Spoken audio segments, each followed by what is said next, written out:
अब हम लोग कंपाउंड इंटरेस्ट चक्रवृद्धि ब्याज को हम लोग समझते हैं। चक्रवृद्धि ब्याज होता क्या, इसके सवाल को कैसे हम लोग डील करेंगे। चक्रवृद्धि ब्याज समझने से पहले हम लोग क्या करते हैं कि एक बार साधारण ब्याज को हम लोग पहले एक बार रिपीट करते समझते हैं, उसके बाद चक्रवृद्धि ब्याज में आएंगे। साधारण ब्याज क्या होता था ना कि उस पर हर एक साल क्या होता था, ब्याज समान चलता था। कहने का मतलब ये है, अगर 1,000 रुपये अगर उधार दिया गया और उस पर एक साल का 10% की दर से क्या ब्याज होता था, तो 10% की दर से 10 गुना एक 10%, मतलब 1,000 का 10% क्या होता है, 100। हम ये कहते हैं कि साधारण ब्याज में, सिंपल इंटरेस्ट में 1,000 रुपये मूलधन अगर था तो एक साल में 10% की दर से कितना इंटरेस्ट बनता था, 100 रुपये। अगर हम ये कहें अगले साल फिर क्या होता, अगले एक साल में फिर भी क्या होता, तो ये 100 रुपये ही इंटरेस्ट बनता। मतलब ये 10% क्या होता, मूलधन पर ही इंटरेस्ट लगता। अगर हम फिर एक साल की बात करते हैं तो क्या होता, फिर से ब्याज सेम ही होता, 100 रुपये ही ब्याज होता। मतलब जितने साल तक चलता उतने साल तक 100 का ही ब्याज चलता। तो हम ये पूछते 3 साल में कितना ब्याज हो जाता, तो हम ये कहते 3 साल में हो जाता ये 300 रुपये ब्याज होता सिंपल इंटरेस्ट से। अब क्या होता है, अब चक्रवृद्धि ब्याज को समझते हैं। चक्रवृद्धि ब्याज में क्या होता है, चक्रवृद्धि ब्याज में होता यह है ना कि इस पर मूलधन पर, पहले साल तो मूलधन पर इंटरेस्ट लगा, दूसरे साल से क्या होता है कि मूलधन पर भी इंटरेस्ट लगेगा, साथ ही साथ जो इंटरेस्ट है उस पर भी इंटरेस्ट लगेगा। ये कैसे होता है, तो हम इसको एग्जांपल से समझते हैं। हम ये कह रहे हैं अब हम लोग चक्रवृद्धि ब्याज की बात कर रहे हैं। हम ये कह रहे हैं कि 1,000 रुपये, अगर 1,000 रुपये मूलधन है, एक साल में 10% की दर से ब्याज क्या होगा। तो पहले साल में क्या होता है ना, जितना साधारण ब्याज होता है उतना ही चक्रवृद्धि ब्याज होता है। चक्रवृद्धि ब्याज बदलना कब से स्टार्ट हो जाता है, तो दूसरे साल से हो जाता है। वो कैसे, तो हम यहाँ पे इसको दिखा देते हैं। पहले साल और 10% की दर से कितना ब्याज हो जाएगा, तो 10 गुना एक 10%, मतलब 1,000 का 10% कितना हो जाता है, तो 100। हम ये कहेंगे चक्रवृद्धि ब्याज में पहले साल कितना ब्याज मिला, तो 100 रुपये ब्याज मिला। अब ध्यान से समझना, अब जैसे ही हम लोग आगे बढ़ते हैं ना, आगे बढ़ते हैं, अब दूसरे साल क्या होगा, दूसरे साल सेकेंड ईयर लिख देते हैं, दूसरे साल ब्याज क्या होता है, इस मूलधन पर भी ब्याज लगेगा, साथ ही साथ इस 100 पर भी ब्याज लगेगा। इसका मतलब क्या है, मूलधन पे 1,000 पर 10%, मतलब 100 रुपये, 10% का मतलब 1/10 होता है, तो 1,000 का 1/10 कितना हो गया, 100। साथ ही साथ इस 100 पर भी 10% का इंटरेस्ट लगेगा, 100 का 1/10 कितना हो जाएगा, 10, मतलब दूसरे साल इंटरेस्ट कितना हो गया, 110 हो गया। अगर हम ये बात करें तीसरे साल की, अगर बात करते हैं तीसरे साल की बात करते हैं, इंटरेस्ट क्या होगा, इसका मतलब ये है 1,000 पर भी इंटरेस्ट लगेगा, इस 100 पर भी इंटरेस्ट लगेगा, साथ ही साथ इस 110 पर भी इंटरेस्ट लगेगा। इसका मतलब कितना, तीसरे साल का ब्याज हो जाएगा, इस 1,000 का 10% 100 हो गया, 100 का 10% 10 हो गया, 110 का 10% कितना हो गया, 11 हो गया। इसका मतलब तीसरे साल कितना हो जाएगा, तो 121 रुपये ब्याज लग जाएगा। ओवरऑल हम ये पूछे 3 साल का ब्याज कितना हो जाएगा, तो 100 ये हो गया, 110 दूसरे साल का हो गया और 121 तीसरे साल का हो गया, कितना हो जाएगा, 331 रुपये चक्रवृद्धि ब्याज हो जाएगा। ये होता है चक्रवृद्धि ब्याज। अच्छा, इसमें एक बात, इसको एक और तरीके से समझ सकते हैं ना, क्या होता है चक्रवृद्धि ब्याज में, हर एक साल क्या होता है, तो मूलधन बदल जाता है। इस बात को भी समझ कर रखना, कैसे मूलधन बदल जाता है वो हम यहाँ पे डिस्कस करते हैं।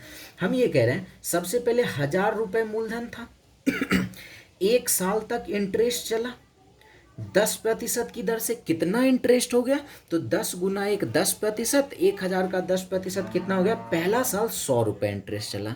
अब अगला साल क्या होता है, मूलधन बदल जाएगा। मूलधन क्या हो जाएगा, ये जो 1,000 रुपये है ये तो रहेगा ही रहेगा, साथ ही इसमें क्या इंक्लूड हो जाएगा, ये ब्याज भी इंक्लूड हो जाएगा। हम क्या कहेंगे, अगले साल अब मूलधन कितना होगा, 1,100 रुपये मूलधन होगा, और फिर एक साल चलेगा 10% की दर से।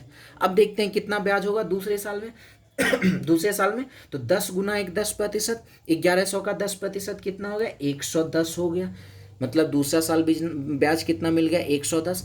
फिर अब अगले साल तीसरे साल में जाएंगे तो क्या होगा, फिर मूलधन बदल जाएगा। मतलब दूसरे साल में 1100 था और 110 और हो गया, तो क्या कहेंगे 1210 रुपये मूलधन हो गया। और एक साल के लिए फिर 10% की दर से निकालते हैं तो क्या मिल जाएगा, 10 गुना 1 10%, 1210 का 10% क्या हो जाएगा 121। पहले साल 100, दूसरे साल 110, तीसरे साल कितना हो गया 121। पहले साल मूलधन 1000 था, दूसरे साल मूलधन 1100 हो गया, और तीसरे साल मूलधन कितना है तो 1210 हो गया। तो यहाँ पे टोटल ब्याज यहाँ भी कितना हो गया, तो 331 रुपये ही यहाँ भी मूलधन बन गया।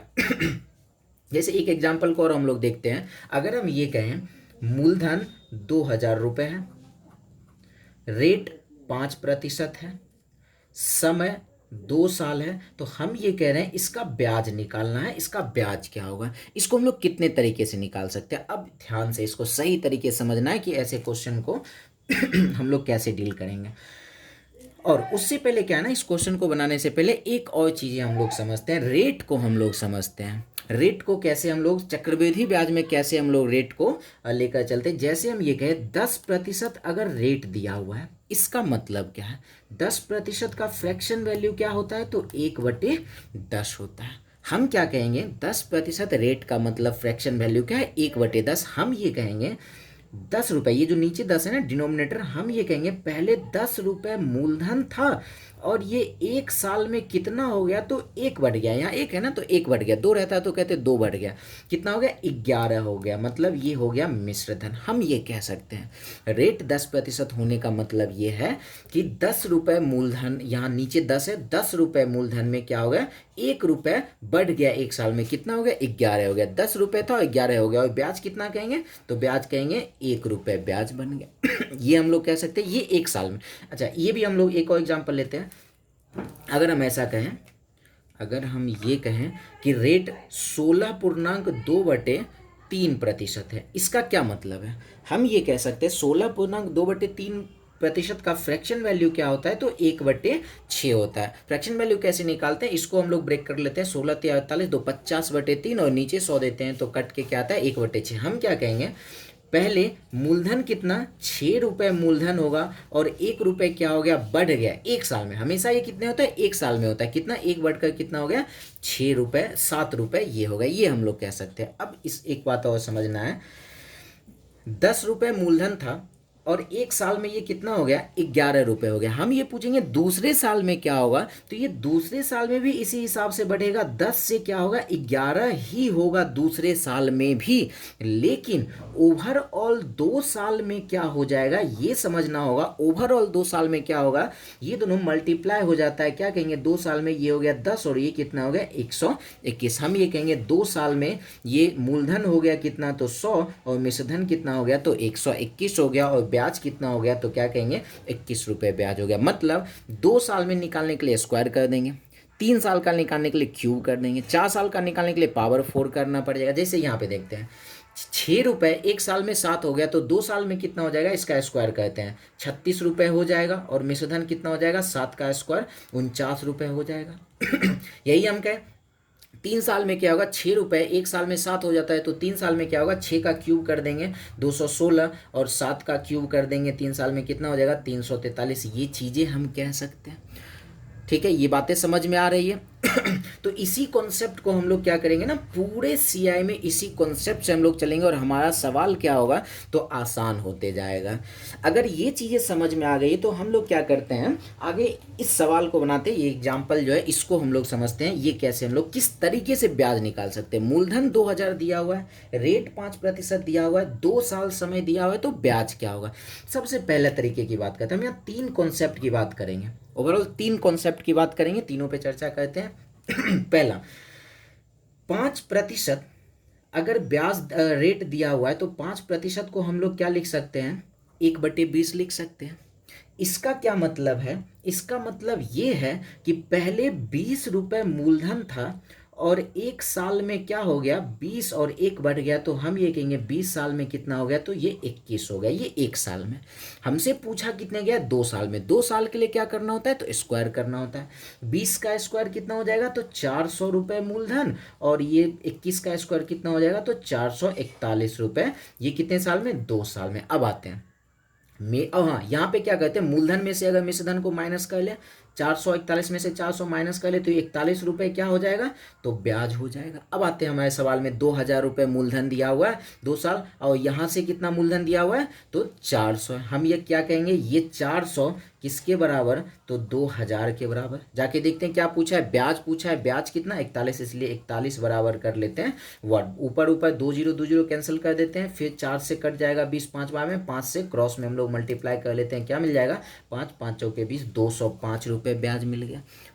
अगर इस तरीके से हम लोग चले तो कुछ भी कैलकुलेशन नहीं करना पड़ेगा, आसानी से काम हो जाएगा। अब एक और कॉन्सेप्ट की बात करते हैं, दूसरे कॉन्सेप्ट की बात करते हैं, कैसे बना सकते हैं।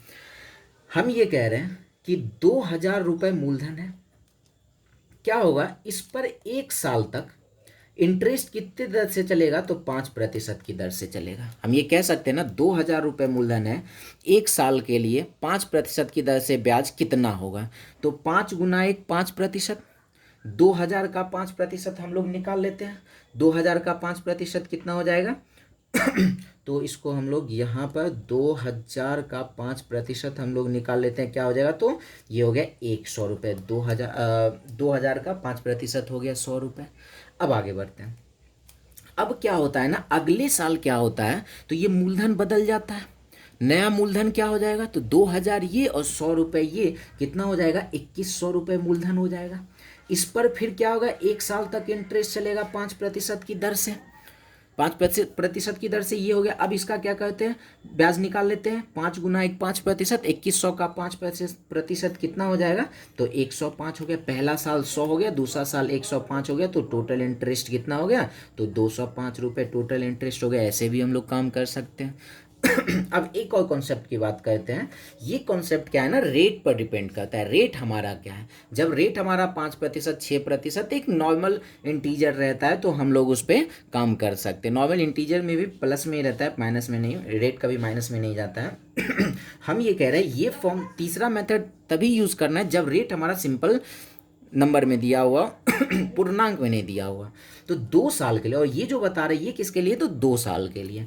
हम क्या करेंगे कि इफेक्टिव परसेंट का फॉर्मूला लगाएंगे। इफेक्टिव परसेंट क्या होता है, A+B+AB/100, ये होता है इफेक्टिव परसेंट। ए के जगह पे क्या करना है, रेट रखना है, बी की जगह पे भी वही रेट रखना है। मतलब 5% है तो हम क्या कह सकते हैं, ये 5 + 5 गुना 5 और बटे कर देते हैं 100, क्या मिल जाएगा, ये 5 5 10 10.25%। अब ये क्या करेंगे, सीधे ब्याज निकालने के लिए हम लोग ब्याज निकाल रहे हैं, सीधे मूलधन के पास पहुंचते हैं। मूलधन कितना है, 2000 है, और इसका निकाल देते हैं 10.25%। प्रतिशत के बदले नीचे 100 देते हैं, और ये पॉइंट खत्म हो जाएगा तो नीचे आ जाएगा 100। 2 जीरो 2 जीरो कैंसिल, 20 से ये 5 बार में, 5 से इसको कैंसिल करते हैं, कितने टाइम्स में कट जाएगा, तो 205 रुपये।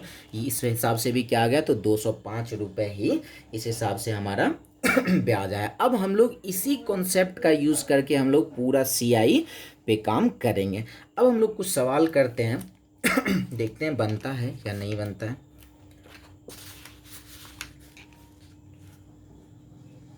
सबसे पहला सवाल हमारा क्या है, ध्यान से देखते हैं। कहता है, और CI में क्या होता है ना, मेथड डिपेंड करता है उसके डाटा पे, जैसा डाटा हो उसी हिसाब से हम लोग मेथड यूज़ करेंगे। बस तीनों कॉन्सेप्ट अच्छे तरीके से क्लियर होना चाहिए। हमारा सवाल क्या है, 10% वार्षिक चक्रवृद्धि ब्याज की दर से 2 वर्ष का मिश्रधन 2420 है, तो वह धन क्या होगा। मतलब गिवन मेरे पास क्या क्या है ना, रेट दिया हुआ है, 2 साल का टाइम दिया हुआ है, मिश्रधन 2420 दिया हुआ है, तो वह धन क्या होगा। सबसे पहले अगर हम बात करें 10% का फ्रैक्शन वैल्यू क्या होता है, तो 1/10 होता है, कह सकते हैं ना। हम ये कहेंगे पहले मूलधन कितना था, तो 10 था, और 1 साल में ये हो कितना गया, 10 और 1 बढ़ गया, तो हम ये कहेंगे 1 साल में कितना हो गया, तो 11 हो गया। 2 साल की बात किया है तो 2 साल के लिए क्या करना होता है, स्क्वायर कर देना होता है। 10 का स्क्वायर कितना हो गया 100, और 11 का स्क्वायर कितना हो गया 121। अब मिश्रधन कितना हो गया 121, और मूलधन कितना है, तो 100। यहाँ से हमारा मिश्रधन कितना है 2420, 2 साल का मिश्रधन 2420, और यहाँ से कितना 121। क्या कहेंगे, ये 121 किसके बराबर, तो 121 2420 के बराबर। हमसे पूछा हुआ धन मतलब मूलधन मूलधन, ये हम लोग रख देते हैं 100 बराबर 10 नहीं रखना होता है, 2 साल के लिए काम कर रहे हैं तो ये 100 रखना होता है, 100 बराबर वाट कर लेते हैं, ये कैंसिल हो जाएगा 20 बार में, 20 गुना 100 क्या मिल जाएगा, तो 2000 रुपये। बिल्कुल आसानी से काम कर लेते हैं इस मेथड से। अब जिस मेथड से चाहे उस मेथड से काम कर सकते हैं, ये मेरे ख्याल से आसानी था, इस पर हम लोग काम कर लिए। अब आगे बढ़ते हैं। अब क्या है, 16%, 16.2/3% वार्षिक चक्रवृद्धि ब्याज की दर से 2 वर्ष का ब्याज 780 रुपये, तो उतने ही समय का मिश्र धन क्या होगा। अब यहाँ सिर्फ सेम यही चीज़ें यहाँ भी अप्लाई कर देना, तो कोई फॉर्मूला की जरूरत नहीं होगा, आसानी से हमारा यहाँ पे काम हो जाएगा। 16.2/3% का फ्रैक्शन वैल्यू कितना, 1/6। हम क्या कहेंगे, पहले मूलधन कितना था, 6 था, और ये 1 साल में कितना हो गया, तो 1 बढ़ गया, क्या कहेंगे 7 हो गया, मिश्र धन हो गया 7। 2 साल की बात किया है तो इसका स्क्वायर कर देते हैं, 6 का स्क्वायर हो गया 36, मूलधन 36 टाइम 2 साल, और ये 7 का स्क्वायर हो गया 49। अब ब्याज कैसे निकालते हैं, मिश्र धन में से अगर मूलधन को माइनस कर ले तो ब्याज मिल जाता है ना। 49 में हम लोग क्या करते हैं, 36 को माइनस कर लेते हैं, 9 में से 6 माइनस हो गया 3, और ये 4 में से 3 माइनस हो गया 1। हम क्या कहेंगे, ब्याज कितना है, तो 13। अब आते हैं सवाल में, मेरे पास 780 क्या है ना, ब्याज है, और यहाँ से ब्याज कितना है, 13। क्या कहेंगे, ये 13 किसके बराबर, 780 के बराबर। तो पूछा उतने ही समय का मिश्र धन क्या होगा, उतने समय का मिश्र धन मतलब 2 साल का मिश्र धन कितना है, 49, इसलिए 49 बराबर हम लोग वाट निकाल लेते हैं। तो ये 60 बार में कैंसिल हो जाएगा, ऊपर ऊपर हम लोग कैंसिल कर सकते हैं, क्रॉस में मल्टीप्लाई कर सकते हैं। ये 0 9 और गुना 6 54 का 4 बाकी 5 और 24 5 हो गया 2940 रुपये। कुछ भी नहीं करना पड़ा, कोई एक्स्ट्रा चीज़ें मूलधन नहीं निकालना पड़ा, जो जरूरी था वही हमारा आंसर निकल कर आ गया। अब हम लोग आगे बढ़ते हैं। अब देखते हैं हमारा सवाल क्या है। 4500 रुपये का 8% की दर से 2 वर्ष का ब्याज क्या होगा। हम लोग चाहे तो सेम इसी तरीके से काम करके आसानी से आंसर, आसानी से थोड़ा कैलकुलेशन हो सकता है बट आंसर निकाल सकते हैं। देखते हैं इसको कैसे निकालते हैं। 8% का मतलब क्या होता है, 8% का फ्रैक्शन वैल्यू 8/100, 8/100 का मतलब हो जाता है 2/25। क्लियर है।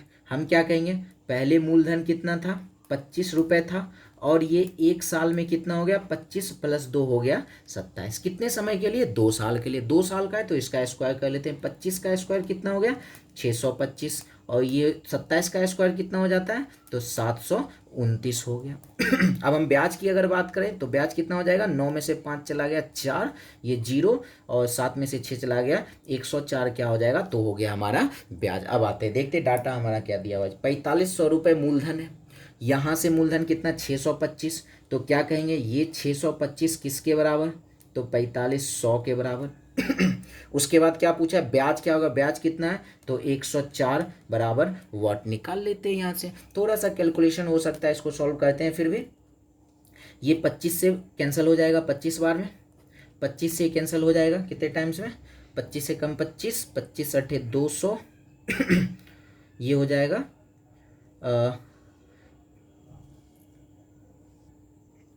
180 बार में ये कैंसिल हो गया। फिर और कैंसिल करते हैं ऊपर ऊपर, 5 से ये 5 बार में, और 5 से ये 36 बार में। अब तो कैंसिल नहीं होगा, क्रॉस में मल्टीप्लाई कर लेते हैं, 36 × 104 जो आएगा उसमें 5 से हम लोग डिवाइड कर देंगे।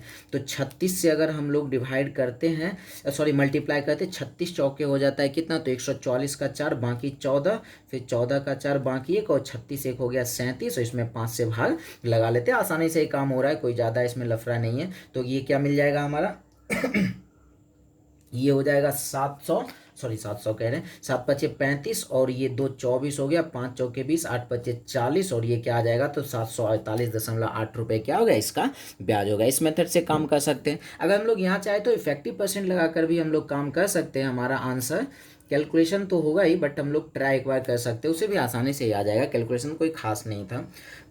हम क्या कहते हैं, 8% दिया हुआ है, 2 साल से 8% का इफेक्टिव परसेंट लगाते हैं ना, A + B + AB/100 से, तो क्या मिल जाएगा, 16.64% मिल जाएगा।